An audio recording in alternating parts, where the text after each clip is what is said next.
1세기에 유대 민족을 형성하고 있던 사람들은 두 부류였습니다.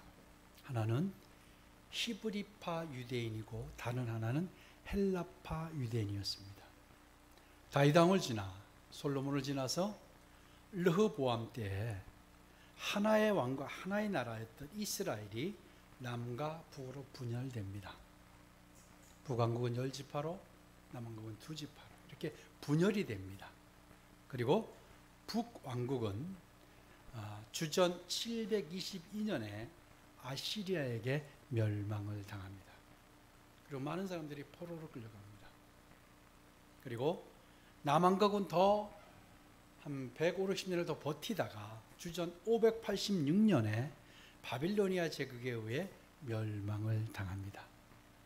그때 많은 유대인들이 바로 포로로 끌려가고 또 이방으로 피해 도망가고 그런 일들을 겪게 됩니다.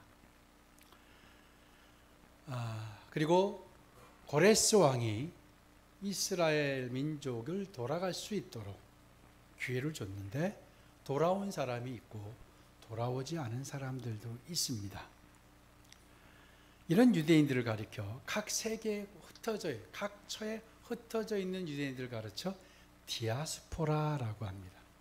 그래서 디아스포라 선교를 담당하는 선교사님들도 있으시죠. 그들을 디아스포라라고 합니다.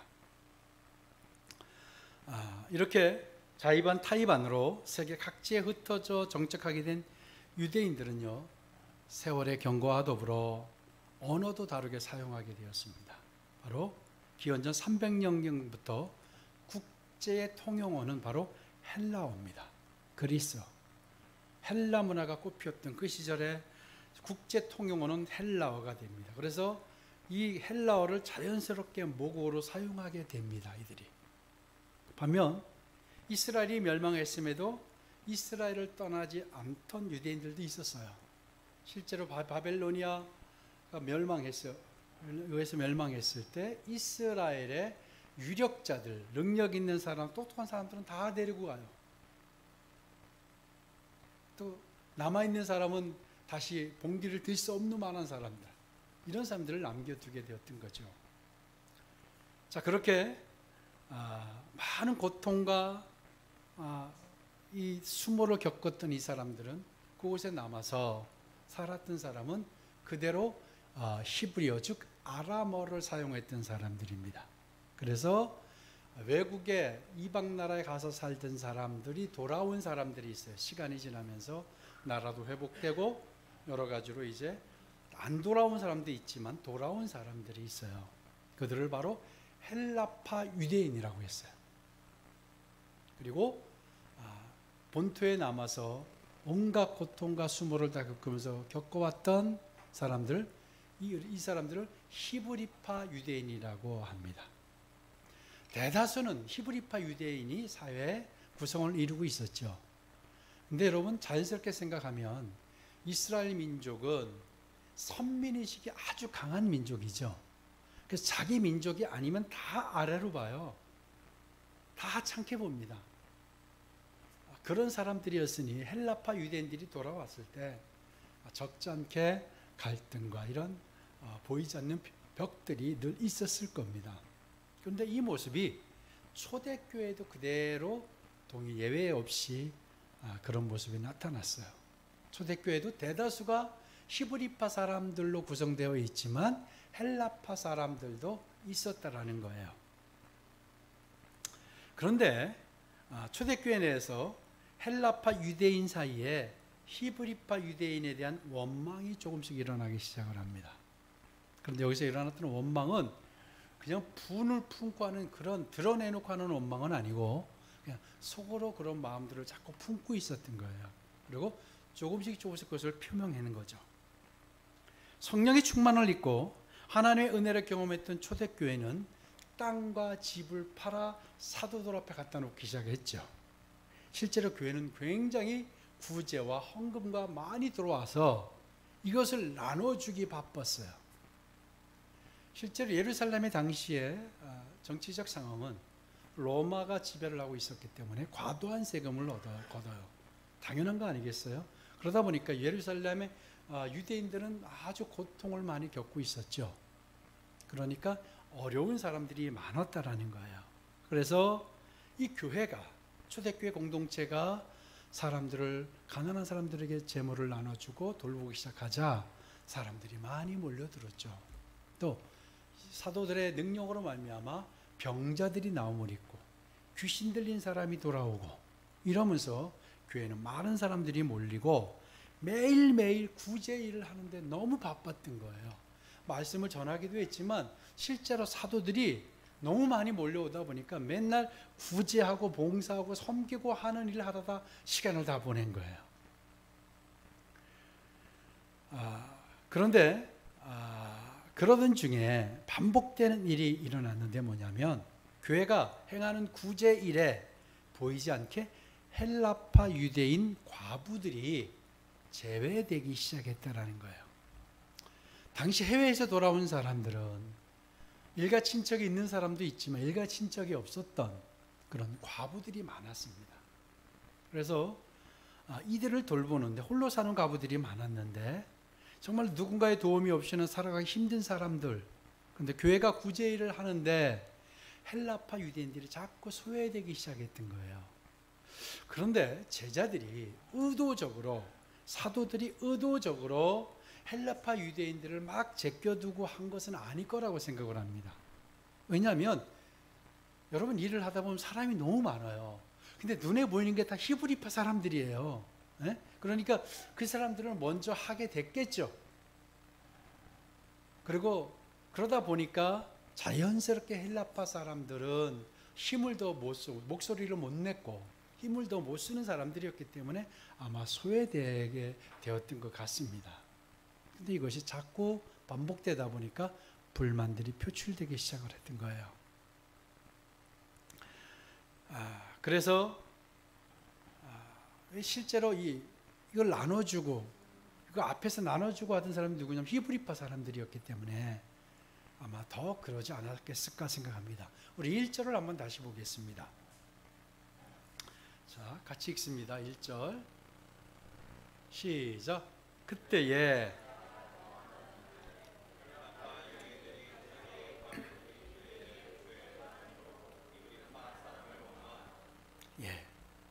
자, 그런데 이 구제와 봉사일을 이 중책을 책임지고 맡고 이 주도하고 있던 사람들이 누구냐면 바로 이게 히브리파 사람 중에 누구예요? 사도들이었어요.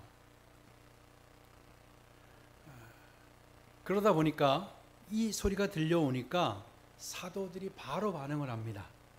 그래서 이 원망의 소리를 듣고 바로 이제 방법을 내놓습니다. 그게 뭐냐면 바로 2절의 내용입니다.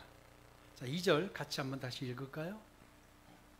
자, 시작.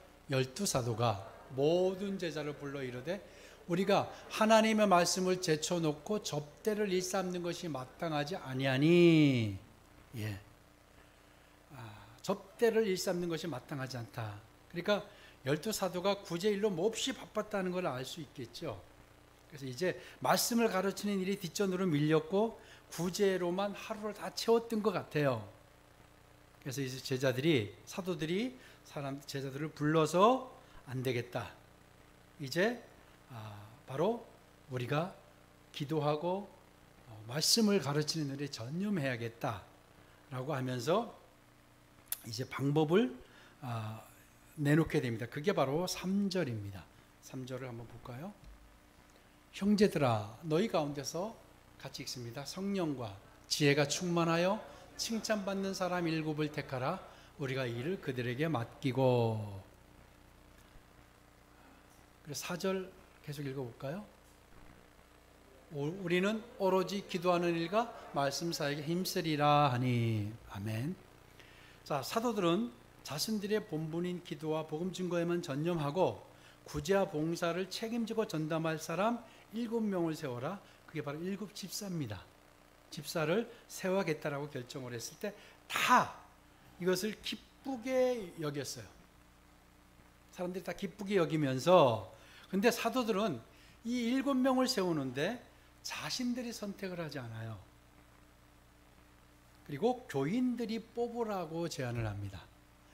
여러분, 사도들의 강력한 능력과 그들의 권위와, 그래서 사도들이 뽑는다면 다 아마 인정을 할 거예요, 초대교회가.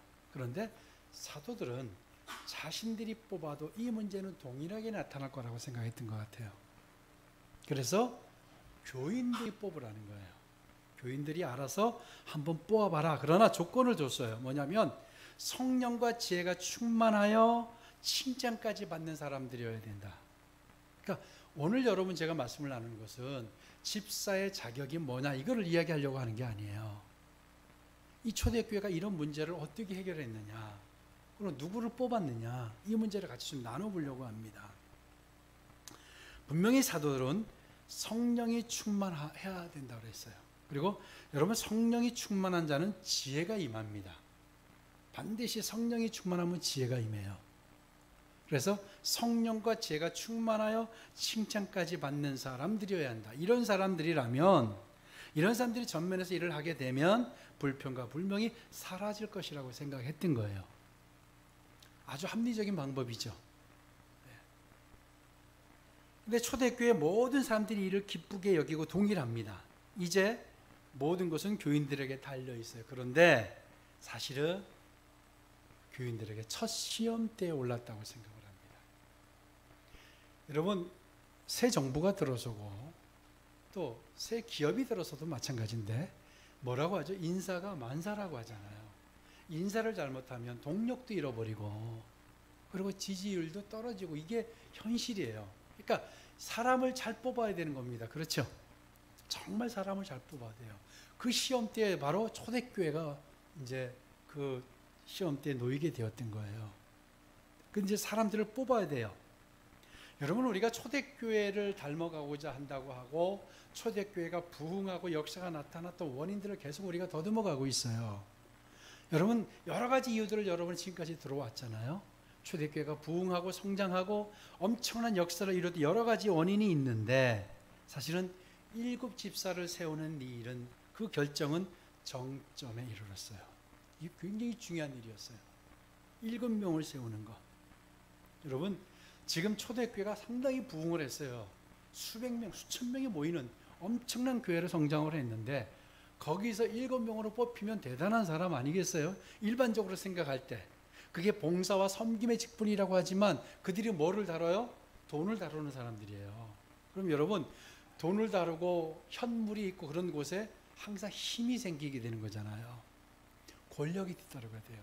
사람들이 줄을 서게 돼요. 그리고 생색도 내게 되는 거예요. 그러니까 아주 중요한 시험대에 초대교회가 사실은 올랐어요. 이 초대교회가 어떻게 할까? 바로 이제 초대교회가 어떻게 결정을 했는지 5절에 나옵니다. 우리 5절을 같이 한번 읽도록 하겠습니다. 자, 시작. 온 무리가 이 말을 기뻐하여 믿음과 성령이 충만한 사람 스데반과 또 빌립과 브로고르와 니가노르와 디몬과 바메나와 유대교에 입교했던 안디옥 사람 니골라를 택하여. 아멘. 여러분, 이것을 읽으면서 뭐가 느껴지십니까?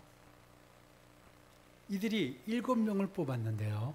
7명을 뽑자 사도들이 안수하고 기도해서 집사로 세우고 구제와 봉사의 직무를 온전히 감당하게 했습니다. 근데 여기 놀라운 일이 일어났어요. 뭐냐면 초대교회 교인들이 선출한 사람 7명의 이름이 다 하나같이 헬라식 이름을 가지고 있어요. 헬라식 이름을 가지고 있다는 건 헬라파 사람들만 뽑은 거예요. 근데 초대교회의 주류가 누구였다고요? 히브리파 사람들이었어요. 그리고 돈을 힘이 생길 수 있는 자리이기도 해요. 본인이 그렇게 해서 뽑히는 것은 아니지만 헌물을 다루고 헌금을 다루고 돈을 다루는데 기가 막힌 일이 일어난 거예요. 사람들이 나는 거기에 구설수에 오르지 않겠다 그러니까 헬라파 사람들 당신들이 해라 이런 의미가 아니었어요. 굉장히 중요한 이슈였어요. 큰 이슈였어요. 그런데 다 헬라식 이름을 가진 사람들이 뽑혔다라는 거예요. 그러니까 히브리파 사람들이 몰표를 줬어요. 헬라파 사람들에게. 헬라파 사람들이 다 7명으로 뽑혔던 거예요. 왜 헬라파 사람들이 이런 결정을 하게 되었을까요? 우리는 사람들이 많고 적으니까 그래 저 사람들이 하는 게 낫더라 이런 일반적인 생각이었을까요? 그런데 더 히브리파 사람들을 뽑아야 했어요. 그런데 전부 헬라파 사람들로 채웠다라는 거예요. 이것은 바로 초대교회가 부흥할 수 있는 원동력이었습니다.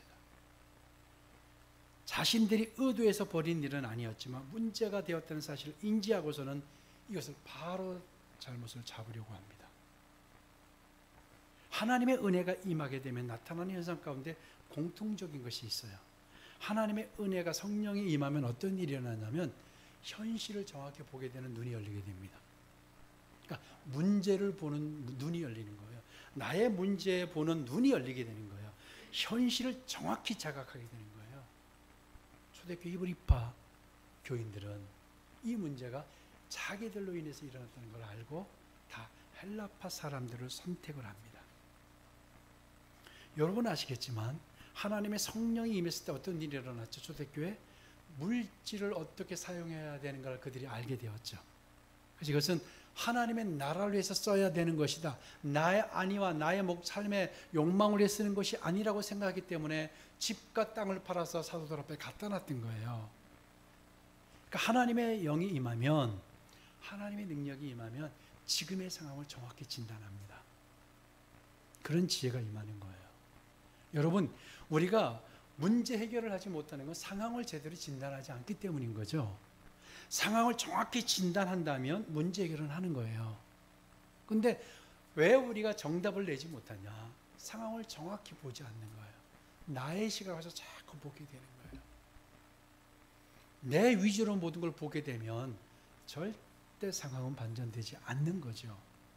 바로 초대교회는 바로 이것을 정확히 보는 눈이 그들에게 있었어요. 또 하나는 자신보다 다른 사람이 더 잘할 것이라는 사실을 보고 지지하는 지혜를 그들이 보입니다. 나보다 저 사람이 더 잘할 것 같다라는 거예요. 근데 우리는 어때요? 저 사람보다 내가 더 잘해. 내가 좀 낫지. 그래도 내가 나은 구석이 있지. 이게 일반적인 생각이에요. 근데 이 당시에 초대교회 히브리파 유대인들은 뭘 받는지 아세요? 여러분, 이들이 얼마나 지혜가 임했다는 사실을 알게 되냐면, 여러분 이것을 단순하게 뭐 선택할 수 있지 아니에요. 굉장히 중요한 이슈였어요. 그런데 헬라파 사람들이 어떤 사람들이죠? 헬라파 사람들은 외국에서 사람들과 섞여 살기 때문에 굉장히 개방적인 사람들이었을 거예요. 그렇죠? 그리고 수용하는 걸 잘하는 사람들이고 소통도 훨씬 잘했을 거예요. 그런데 이것을 히브리파 사람들이 본 거예요. 선민의식에 있던 사람들이 이들을 이렇게 봤다라는 건 엄청난 변화예요. 선민의식에 사로잡혀서 자기들이 해야 되는데 헬라파 사람들을 지지했어요. 이들을 지지하는 거예요. 성령과 지혜가 충만하여 칭찬받는 사람이라고 3절에서 이야기했죠. 성령과 지혜가 충만하면 모든 사람인들이 칭찬하게 된다는 의미이기도 한데 여기서 말하는 지혜가 소피아입니다. 바로 지혜로움을 의미하는데 매우 다양한 문제들에 대한 지식에 관해서 사용되었던 단어예요. 이들이 굉장히 하나님의 지혜가 열렸던 거예요. 하나님의 지혜가 열리면 바로 내가 해야 된다고 생각하지 않았어요. 헬라파 사람들을 더 지지하기 시작합니다. 그런데 이들의 선택이 어마어마한 일들을 가져옵니다. 이들의 선택이 틀리지 않았다는 사실을 사도행전이 7장부터 계속해서 이야기합니다. 헬라파 유대인을 선택했던 이들이 헬라파 유대인들이 활동을 시작한 이래 이제까지는 볼 수 없었던 엄청난 일들이 바로 일어나기 시작하는데 그게 바로 오늘 본문의 7절입니다. 7절 한번 보실까요? 같이 한번 읽습니다.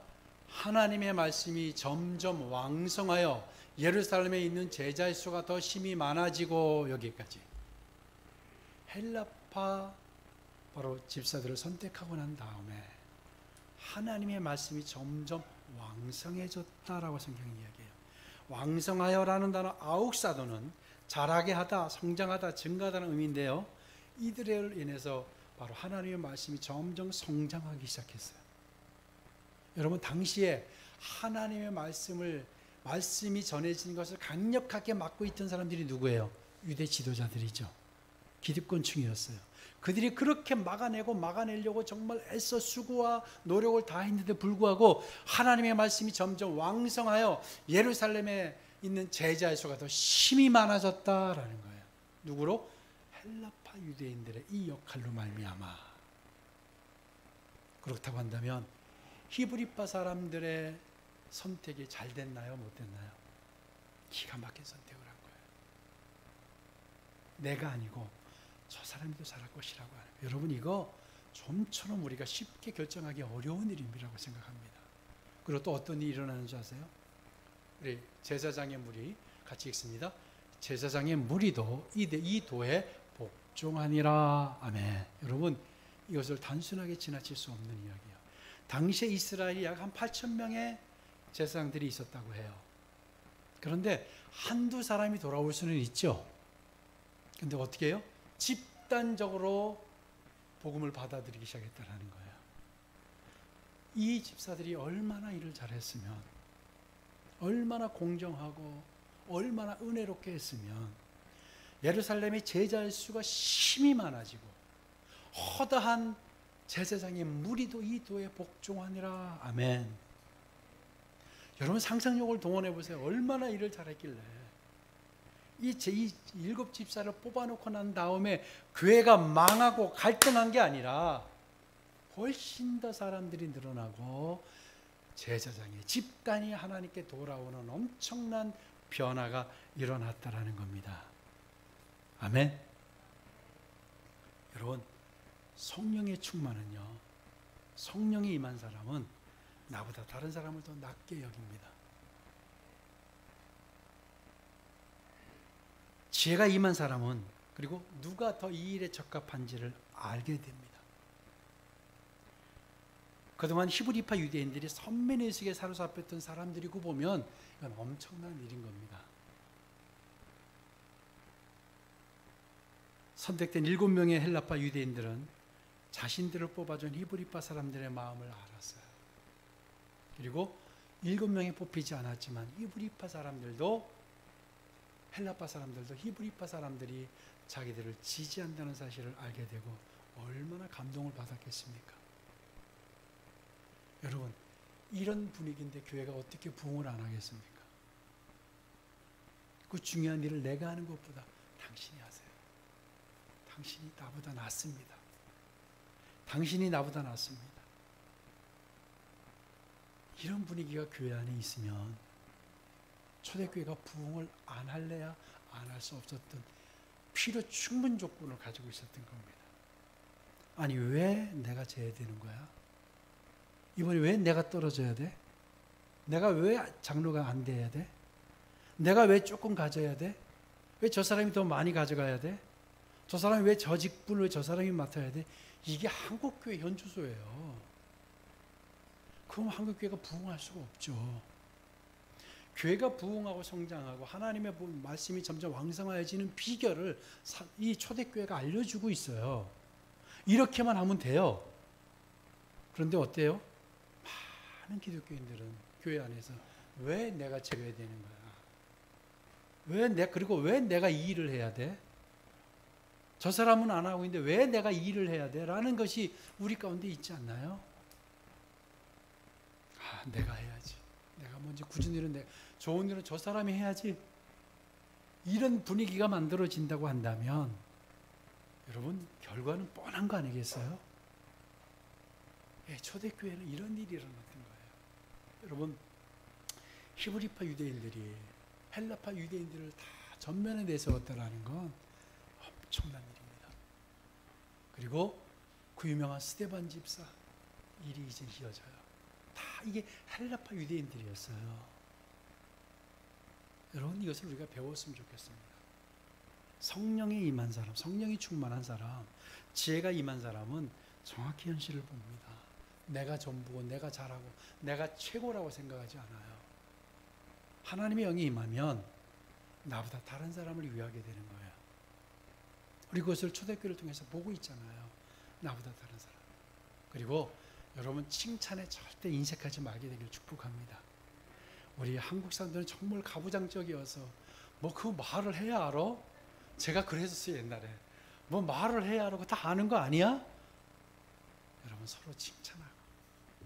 우리 아침 7시 반부터 오셔서 그 식사 준비하신 집사님께서 칭찬해 주세요. 저분 칭찬을 먹고 사는 분입니다. 아시겠어요? 그런 분위기가 되는 거예요. 그리고 내가 할게요. 당신이 하세요. 이 좋은 건 당신이 하시고 굳은 건 내가 할게요. 왜 이 청소하는 건 자주 돌아와? 이렇게 아닌 거예요. 그렇죠? 나에게 당번이 왔네? 감사하는 거예요. 이 초대교회가 이랬다라는 거예요. 그럼 여러분, 교회가 부흥하겠죠. 사람들이 몰려오겠죠. 야, 저기는 진짜 찐사랑이야. 진짜 사랑이야. 진심이야 다. 이런 얘기를 안 하겠어요? 바로 초대교회가 이 7집사를 선택한 것은 엄청난 역사였습니다. 그리고 초대교회 7집사가 전면에 나서기 시작합니다. 그리고 하나님의 말씀이 점점 왕성하여져 갔어요. 제사장의 무리가 집단이 동시에 복음에 복종한다는 거 정말로 전무후무한 일이었어요. 이 일은 누구 때문에 왔어요?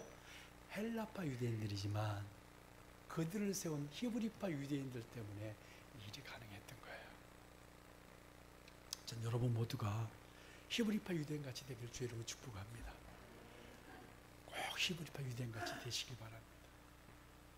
그래서 더 섬기고 더 유해지고 내가 먼저 하고, 여러분 이게 단순한 것 같지만, 작은 일 같지만 이게 빠지면, 이게 없으면 교회는 성장하지 않는 것 같아요. 우리 교회도 마찬가지고 앞으로 놀라운 변화, 이런 초대교회 일이 우리 교회에도 동일하게 있기를 주의 이름으로 축복합니다. 이런 사람들을 그리스도인이라고 하는 거예요.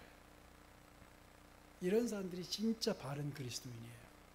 바로 그 본을 초대교회가 보여줬던 히브리파 유대인들이, 나선 건 해보지 헬라파 유대인들이 일을 했지만 그들을 세워주고 지지하고 바로 격려했던 사람들이 히브리파 유대인들. 여러분 다 그렇게 되길 주의 이름으로 축복합니다. 한번 그렇게 만들어 보시면 좋겠어요. 기도하겠습니다.